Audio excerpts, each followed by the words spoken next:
indikasi kegagalan buat saya sudah muncul sesungguhnya di 2015. Ketika saya menyebut bahwa pertumbuhan ekonomi Indonesia di 2015 itu tidak mungkin lebih dari 5,2% dan di bawah 4,9%. Padahal dia mencanangkan 7%, itu berarti gagal. Yang kedua, kegagalan itu paling nampak adalah pada nilai tukar. Nah sekarang pertanyaannya, kenapa bangsa Indonesia dan media sibuk menerima penilaian Bank Dunia dan majalah The Economist? Baru kemudian kita tersengat bahwa memang Joko Widodo itu gagal. Di infrastruktur nggak karu-karuan, pada posisi Bank Dunia, penilaian Bank Dunia, lalu The Economist menyatakan Joko Widodo lebih cenderung mencari populisme dengan kegagalan di berbagai kalangan. Dari apa yang saya sampaikan di 2015 dan kemudian Bank Dunia menyampaikan di akhir 2018, lalu kemudian The Economist menyampaikan pada posisi di awal 2019, maka yang terjadi pertama adalah masyarakat Indonesia terhegemoni oleh pemikiran Barat. Masyarakat dunia terhegemoni oleh namanya penilaian-penilaian Barat. Dari perspektif seperti ini berbahaya. Karena ternyata pikiran-pikiran kita berhasil di brainwash oleh namanya Barat.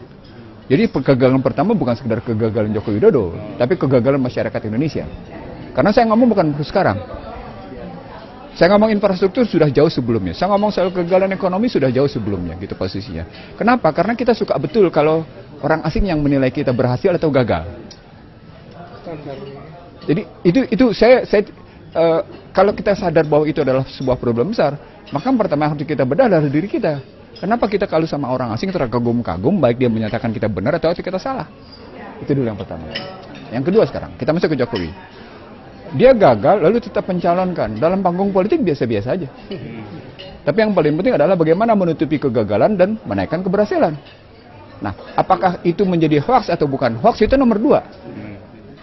Tapi kalau kita mau mengebangun politik kita berdasarkan politik akal sehat, kalau pakai istilah Gerung gitu ya, Rocky Gerung. Tapi kalau saya bukan sekedar politik akal sehat, politik yang basisnya 3. Intelektualitas bekerja, spiritualitas bekerja, emosional bekerja. Jadi akal sehat kita bukan akal sehat yang basisnya materialisme. Karena akal sehat bisa saja berbasisnya materialisme, sekedar data.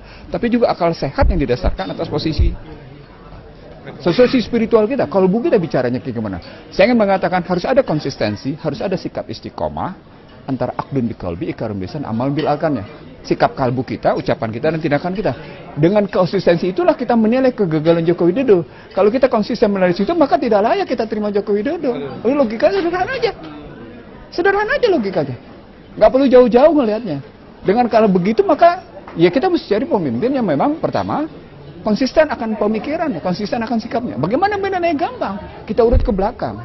Dengan begitu, pemilihan sikap pemilihan kita bukan karena apa-apa, tapi karena memang ada kesatuan sikap, istiqomah tadi, dalam rangka menilai seorang pemimpin yang 3 indikatornya. Dia melindungi pengikutnya, dia mencerdaskan dan menyejahterakan, yang ketiga yang paling berat. Dia membangun keyakinan kepada pengikutnya, bahwa pikiran-pikiran dia, kebijakan-kebijakan ke depan adalah benar.